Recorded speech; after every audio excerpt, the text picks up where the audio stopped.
This is it, our last show until after spring break. I don't know about you, but I am ready for it. For the show or for spring break? Both, obviously.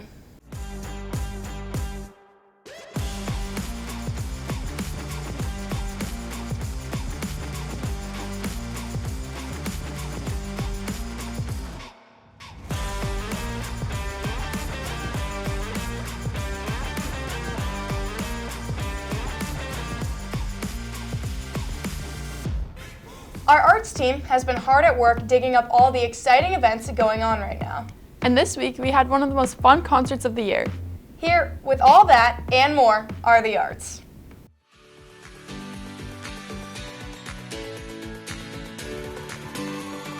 Almost 2 weeks ago, our art students took a trip to the Minneapolis Institute of Art. They were given tours and enjoyed seeing art of countless styles: impressionistic, abstract, surrealist. They even got to walk through the full recreations of ancient structures. Let's see more from the students who went.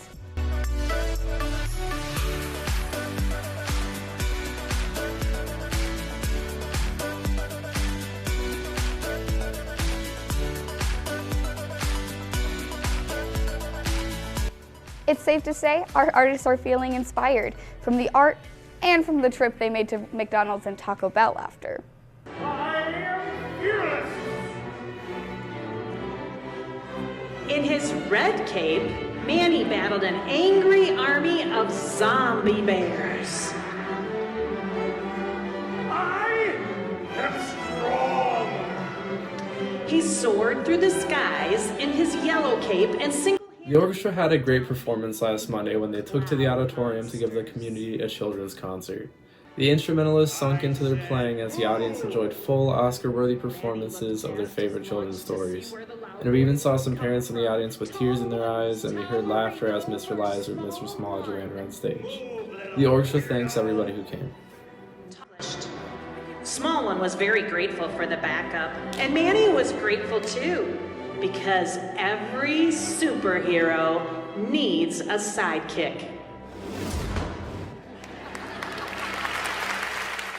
If you're wanting to submit any art, we here at The Bridge would love to showcase it. Whether your art is musical, digital, or on a piece of paper, we'd love to admire all your talent. You can find the submission form around the school in the form of a QR and on the morning announcements. We can't wait to see what you all create, Raiders. As usual, our music department delivers. For sure. And don't forget, the mural is still in progress, and I'm sure Casperson is going to end up with something awesome. In the meantime, sports is in the in-between phase of winter ending and spring just starting. But our athletic team thought this would be a perfect time to highlight the sports that also include the outdoors. Take it away.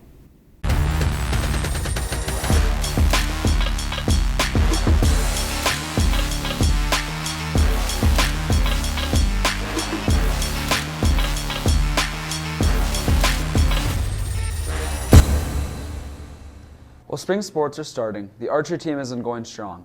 The regionals are coming up fast, beginning March 20th and 21st in White Bear Lake. After regionals, the team heads to state on the 27th up in Duluth, and have the chance, once again, to advance to nationals in Kentucky. Good luck, Raiders. It's getting sunny outside. Well, not really, but that means our traveling ski season is right around the corner. Hastings is known to have record-sized teams for both of these sports, so make sure you keep up to date with the details, and we hope to see you at a competition. Since both of these activities take place outside and can be seen both as a sport and a hobby, let's talk to Mr. Versland about wildlife biology, a one-semester science elective that allows students to learn about the natural world through a wildlife-focused lens. Wildlife biology is a class that is really about anything you want it to be. We can go really simple with maybe you want to head down to Lake Rebecca and learn how to catch a fish, or maybe you want to learn about having a career as a wildlife biologist. So you go through mammals, reptiles, amphibians, birds and fish, and as we talk about each of those, we talk about biomes, we talk about careers, so we can kind of make the class into anything that we want. We don't have a specific curriculum that we absolutely have to hit. So if you're ever watching a wildlife video, somebody's out there with a career in just videography and the stuff that we're doing even right now, and just getting out there to be able to view these animals. Careers in fisheries, a lot of different things that just outside careers, really kind of ways to explore the outdoors that I guess I would really love to do myself if I had the opportunity to. Probably stuff just learning about the animals that are right here. So yesterday we did a really cool activity that I enjoyed. Pull out about 60 different hides and antlers and skulls and have students identify them, and then try to learn kind of what animals are here. So getting students to realize that there is just an abundance of wildlife throughout Minnesota and even right here in Hastings that they probably don't even know exists. If you're interested in learning more about wildlife biology, stop in and talk to Mr. Versland. And if you're looking at joining the trap team for this year or archery for next year, check the announcements for more information. Yesterday, our French club hosted their poutine day. Students made some delicious poutine. If you aren't familiar with this traditional Quebecois dish, we have some of our resident Canadians to tell us all about it. Just the gravy. It's gravy, French fries, and cheese curds. What else could it be? Like, you don't need anything else. It is wonderful, perfect, the best food ever created by God. It's just like very cheesy and something that like is authentic, like Canadian. I don't know. It's not anything special, but it is in the same way. Seriously, the best poutine is still in my hometown. It was served at the, we had it when I was a kid. We used to go skate for 4 hours every Sunday morning.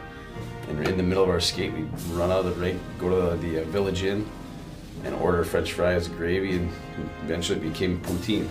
So, describe your best poutine. The cheese curds and like mushy fries. Like it can't be like crispy. They have to be like, it just kind of is like mushy, and it's kind of gross to some people, but it's actually pretty good. When I was a kid, there wasn't poutine at the time. It was still in Quebec, and it still wasn't in our area. But once it got a little bit older, it came into the Village Inn. So it originally started with just French fries and gravy, and that was the best. Still perfect. And then they added the cheese curds. Like life, we thought couldn't get better, and it got better. They try to do too much. It's real simple. Get the right fries, get the right gravy.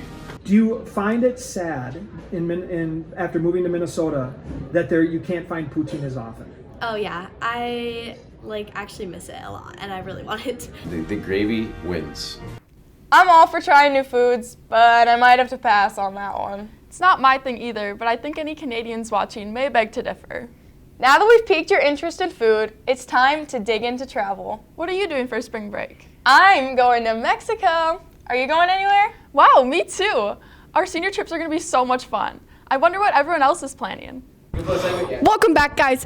Today we are going to be harassing our fellow student body and even some teachers about their spring break plans. Come with me for the ride. Watch this backflip.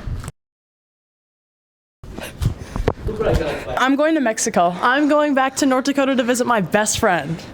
I'm house sitting. I'm going to Florida. My flight leaves on Friday the 13th, so I've said my prayers. I'm going to play Guitar Hero and Fortnite. I'm going to be playing softball and working. Well, Mrs. Dietz and I and our daughter are going to drive south for after school. We live about 4 miles south of high school, and that's where we'll be for our spring break. This spring break, I'm getting my wisdom teeth out. I'm working. I'm going to Mexico. Sleep. I am going waterfall hunting over spring break. I'm going to Key Largo, Florida, and we're going to go kayaking in the water. I have my 2 little kids at home, and we are going to go to the Minnesota Zoo. And then there's this sustainable safari, so we're going there. So if anybody else wants to join us, we're going there. And probably hitting up the library and full-on mom mode. I'm going to Mexico. It's my grandma and dad's birthday, and then also I have to plan a road trip.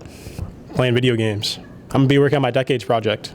Spring break, I'm going to San Diego and go visit my son Lars, who's a teacher out there, and he actually has school, but we're going to go visit him in the afternoons and do a little bit of running and training out there and enjoying some sunshine. So the food drive is a part of the National Honor Society. So all of us get together and we get into groups and we go along and we distribute bags along our routes. And then at the end of the week, we come back and we pick them up, and hopefully they're filled with non-expiring food, so canned goods, or any monetary donations. And then we bring them to Hastings Family Services, and then we helped to sort them out where they can redistribute them to families in need. We don't have the final numbers yet, but we collected over 4,000 pounds of food, not including the money that we collected, and that is above our goal, so our goal was met. So it went very well.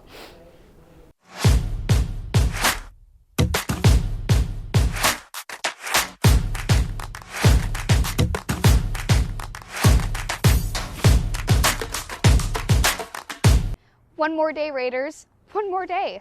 Today, Thursday, is your last chance to sign up for the annual Polar Plunge at lunch. It's taking place tomorrow, and you seriously don't want to miss it. It raises money for Unified Phi Ed, and swing on down to see your favorite students and staff take the dive. Only one more sleep until spring break. And only one more sleep until we see everyone that's willing to take the plunge. Don't forget, if you have an idea for a segment, email Colvin. We can't cover what we don't know what is happening. From everyone at the bridge, I'm Addie Lanning. And I'm Rhea Piney. Have a great break, Raiders. It's already happening? Yes. Oh, okay. What? Hang on. No, we have to redo that because it wasn't going. Yeah. Okay. Any plans over spring break? Canadians watching may beg to differ. Let's try again. What was I gonna say? That's what you were going to say. All right, we gotta lock in. Everyone lock in, including me. Redo. Okay.